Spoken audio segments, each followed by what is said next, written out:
আসসালামু আলাইকুম। সবাইকে স্বাগত জানাচ্ছি আমি নাইম ফাথম মুবিন। শুরুতে সংবাদ শিরোনাম। বাংলাদেশের সর্বশেষ গুরুত্বপূর্ণ আপডেট সংবাদে আপনাকে স্বাগত। শুরুতেই সংবাদ শিরোনাম, পরে বিস্তারিত। প্রথমেই জানাবো আমাদের হাতে থাকা সর্বশেষ গুরুত্বপূর্ণ সবথেকে তাজা আপডেট সংবাদ। রোজার আগে নির্বাচন সার্বিক প্রস্তুতি সম্পন্ন বললেন স্বরাষ্ট্র উপদেষ্টা। আগামী ফেব্রুয়ারিতে রোজার আগে নির্বাচন অনুষ্ঠিত হবে। নির্বাচনকে সামনে রেখে সকল প্রস্তুতি আজ থেকেই কার্যত সম্পন্ন। মাঠ পর্যায়ে আইনশৃঙ্খলা পরিস্থিতি স্বাভাবিক রাখতে সংশ্লিষ্ট বাহিনীকে প্রয়োজনীয় নির্দেশনা প্রদান করা হয়েছে বলে জানিয়েছেন স্বরাষ্ট্র উপদেষ্টা লেফটেন্যান্ট জেনারেল অবসরপ্রাপ্ত মোহাম্মদ জাহাঙ্গীর আলম চৌধুরী। এরপর জানাবো জামাতকে ভালো হওয়ার আহ্বান মির্জা ফখরুলের। ষড়যন্ত্রের পথ পরিহার করে বাংলাদেশ জামাত ইসলামীকে ভালো হওয়ার আহ্বান জানিয়েছে বিএনপির মহাসচিব মির্জা ফখরুল ইসলাম আলমগীর। 15ই নভেম্বর চাঁপাইনবাবগঞ্জ সরকারি কলেজ মাঠে বিএনপির সমাবেশে তিনি এই আহ্বান জানান। সমাবেশে মির্জা ফখরুল ইসলাম বলেছেন, বাংলাদেশের মানুষ জামাতকে ভোট দেবে না, কারণ জামাতকে দেশের মানুষ বিশ্বাস করে না। এদিকে ফ্যাসিস্ট সরকারের শাসনামলে নির্যাতন ও গুলিতে পঙ্গু হয়েছে সাতক্ষীরায় অর্ধশত জামাত শিবিরের নেতাকর্মী। সাতক্ষীরার আশাশুনি উপজেলার বিভিন্ন গ্রাম এবং শহর ও উপজেলায় ঘুরে দেখা গেছে বিগত সময়ে বেনজিরের শ্বশুরবাড়ি হওয়াতে সাতক্ষীরাতে জামাত ইসলামের নেতাকর্মীদের সবথেকে বেশি নির্যাতন করা হতো। সেখানে জামাত ইসলামের অসংখ্য নেতাকর্মীকে বেনজিরের নির্দেশে গুলি করে পঙ্গু করা হয়েছে। এসব বিষয়ে গুরুত্বপূর্ণ সংবাদ জানাবো, সঙ্গেই থাকুন। এবারে জানাবো জাতীয় ছাত্র শক্তির বগুড়া জেলা কমিটির মুখপাত্রের পদত্যাগ। জাতীয় ছাত্র শক্তি বগুড়া জেলা কমিটির মুখপাত্র ঐশী জামান পদত্যাগের ঘোষণা দিয়েছেন আজ। নিজের ফেসবুক অ্যাকাউন্টে পোস্ট দিয়ে বিষয়টি নিশ্চিত করেছেন তিনি। এবং সর্বশেষ জানাবো ভারতের দালাল প্রার্থীদের ভোট দেবেন না বললেন মাহমুদুর রহমান। আগামী জাতীয় সংসদ নির্বাচন অত্যন্ত গুরুত্বপূর্ণ মন্তব্য করে আমার দেশের সম্পাদক মাহমুদুর রহমান বলেছেন, আপনারা ভারতের দালাল প্রার্থীদের ভোট দেবেন। আজ যশোর জেলা পরিষদ মিলনায়তনে এক বক্তৃতায় তিনি এসব কথা বলেছেন। প্রিয় দর্শক, এতক্ষণ শুনছিলেন সংবাদ শিরোনাম, এবারে বিস্তারিত। তবে তার আগে বন্ধুরা অনুরোধ থাকবে এই সংবাদটিতে একটি লাইক দিন। এই চ্যানেলে আপনি নতুন হয়ে থাকলে আমাদের সংবাদটি দেখতে দেখতে চ্যানেলটি সাবস্ক্রাইব করে রাখুন। কমেন্ট করে বন্ধুরা আপনার মূল্যবান মতামত জানিয়ে দিন আপনি বিশ্বের কোন দেশ থেকে বা বাংলাদেশের কোন স্থান থেকে আমাদের সংবাদটি দেখছেন এবং শুনছেন। আর বন্ধুরা এই সংবাদটি আপনার সোশ্যাল মিডিয়া ফেসবুকে শেয়ার করে বন্ধুদেরও দেখার সুযোগ করে দিন। এবারে বিস্তারিত। রোজার আগেই নির্বাচন সার্বিক প্রস্তুতি সম্পন্ন বলেন স্বরাষ্ট্র উপদেষ্টা।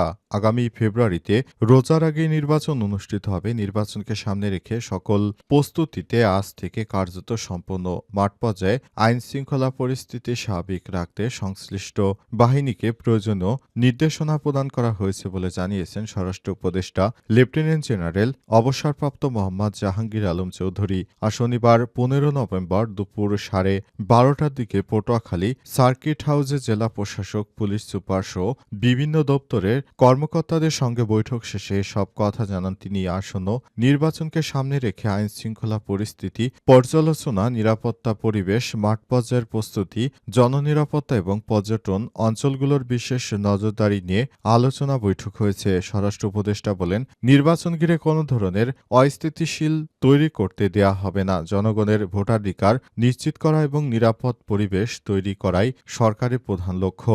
দুপুর 1:30টার দিকে পটুয়াখালী পুলিশ লাইন পরিদর্শন করেন স্বরাষ্ট্র উপদেষ্টা। সেখানে তিনি বাহিনীর সদস্যদের সঙ্গে কথা বলেন এবং আইন শৃঙ্খলা সংক্রান্ত বিভিন্ন বিষয় নিয়ে কথা বলেন। এ সময় তিনি বলেছেন, আগামী নির্বাচন সুষ্ঠু এবং সুন্দর করার জন্য আমরা বদ্ধপরিকর। সে অনুযায়ী আমরা কাজ করছি। অন্তর্বর্তীকালীন সরকারের প্রধান উপদেষ্টা এবারের নির্বাচনটা ইতিহাসে সবথেকে ভালো নির্বাচন দিবেন।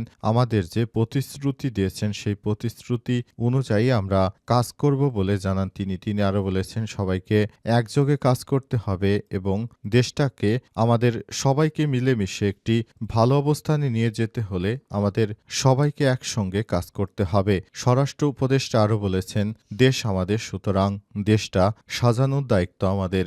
নতুন বাংলাদেশ গড়তে শিক্ষার্থীরা যে আন্দোলন সংগ্রাম করেছে সেটিকে সম্মান জানিয়ে আমরা নতুন করে সবকিছু করতে চাই। জামাতকে ভালো হওয়ার আহ্বান মির্জা ফখরুলের। বিএনপির মহাসচিব মির্জা ফখরুল ইসলাম আলমগীর বলেছেন, জামাতকে ভালো হতে হবে। তাদের নামে অনেক দোষ রয়েছে। ১৯৭১ সালে তাদের ভূমিকা অত্যন্ত খারাপ ছিল। তারা কখনো যে বাংলাদেশকেই চায়নি, এখন তারা সেই বাংলাদেশেরই শাসনভার তারা গ্রহণ করতে চাইছে। তাই জামাতকে বলবো, তাদেরকে ভালো হতে হবে। তাদেরকে স্বাধীনতার পক্ষের শক্তির মতো কাজ করতে হবে। তা না হলে জামাত ইসলামের নেতৃত্ববৃন্দরা যা শুরু করেছে সেটি আসলে খুবই দুঃখজনক একটি ব্যাপার হয়ে দাঁড়িয়েছে। জামাত ইসলামের নেতৃত্ববৃন্দরা তারা যেটা ভালো মনে করেছে সেটি আসলে ভালো বিষয় হতে পারে না, কারণ সরকার ইতিমধ্যেই এসব বিষয় নিয়ে কাজ শুরু করেছে। তারা প্রতিনিয়ত নতুন নতুন দাবি দেওয়া নিয়ে রাস্তায় নামার যে ঘোষণা দিতে চায় সে বিষয়গুলো তাদেরকে ভেবে দেখতে হবে। তারা যদি শুধু মাঠে কর্মসূচি নিয়ে ব্যস্ত থাকে তাহলে বুঝতে হবে তারা কখনো দেশের স্থিতিশীলতা চায় না। তারা চায় না দেশ ভালো কোনো অবস্থানের দিকে যাক। সুতরাং জামাত ইসলামকে ভালো হতে হবে। তাদের ১৯৭১ সালের ভূমিকা নিয়ে জাতির সামনে সবকিছু স্পষ্ট করতে হবে। ফ্যাসিস্ট সরকারের শাসন আমল, নির্যাতন ও গুলিতে পঙ্গু হন সাতক্ষীরার অর্ধশত জামাত শিবিরের নেতাকর্মী। সাতক্ষীরার আশাশুনি উপজেলার বাকরা গ্রামের বাসিন্দা মোহাম্মদ কবির আহমেদ গ্রামের পরিবেশে বড় হওয়ার কারণে নিচে উচ্চশিক্ষিত হতে না পেরে ছেলে ওসমান গনির ভালো লেখাপড়ার জন্য সাতক্ষীরা শহরের একটি নামী স্কুলে ভর্তি করান। ২০১৪ সালের ২৪ এপ্রিল স্কুলে পড়ুয়া ছেলেকে দেখতে শহরে আসেন কবির। ছেলের বয়ান শুনে তার জন্য মিষ্টি কিনতে যাওয়ায় ডিবি পুলিশ তাকে শহরের পোস্ট অফিস মোড়ের হালিমা হোটেল থেকে গ্রেপ্তার করে। কবির জামাতের সঙ্গে সম্পৃক্ততা থাকায় তাকে প্রাণে মেরে ফেলার কথা জানায় ডিবি পুলিশ।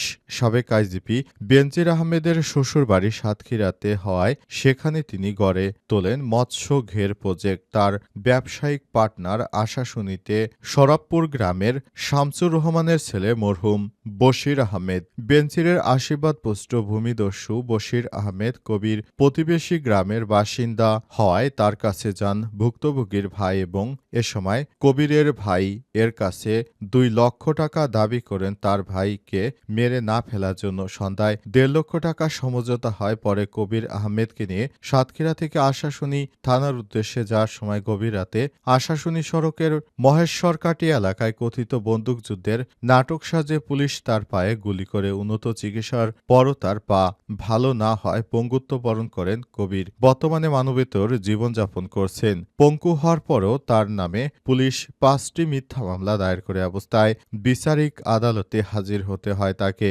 এভাবেই সাতক্ষীরায় নির্যাতন ও গুলি চালিয়ে হত্যা করা হয়েছে ৩৭ জন নেতাকর্মীকে। এছাড়াও আরও অন্তত ৫০ জন নেতাকর্মীকে সেদিন ডিবি পুলিশ গুলি চালিয়ে শুধুমাত্র জামাতের সঙ্গে যুক্ত থাকার কারণে তাদেরকে পঙ্গু করেছে।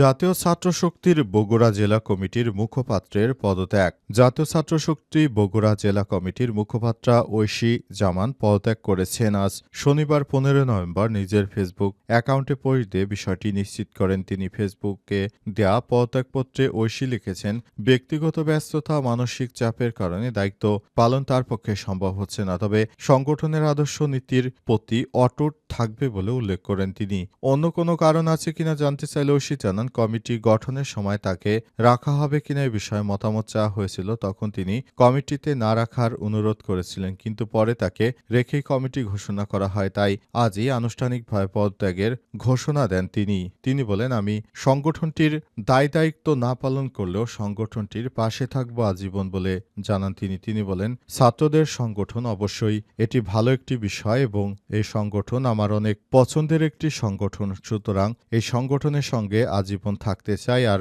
সংগঠনে না থাকলেও সংগঠনের পাশে থেকে সংগঠনকে সব রকমের সহযোগিতা করতে চাই। আগামীতে এই সংগঠনটি তৈরি করার পাশাপাশি আমি সবকিছু করার জন্য আপনাদেরকেও বিনীতভাবে অনুরোধ করছি এবং সংগঠনটি যেন দ্রুততম সময়ের মধ্যে একটি ভালো অবস্থানে যেতে পারে সেজন্য আমি আমার সর্বদিক দিয়ে আপনাদেরকে সব রকমের সহযোগিতা করতে প্রস্তুত বলে জানান ঐশী। তিনি বলেন, সংগঠনে শুধুমাত্র কমিটিতে থাকা না থাকা নয়, বরং সংগঠনটিকে ভালোবেসে আমি আপনাদের পাশে থাকব।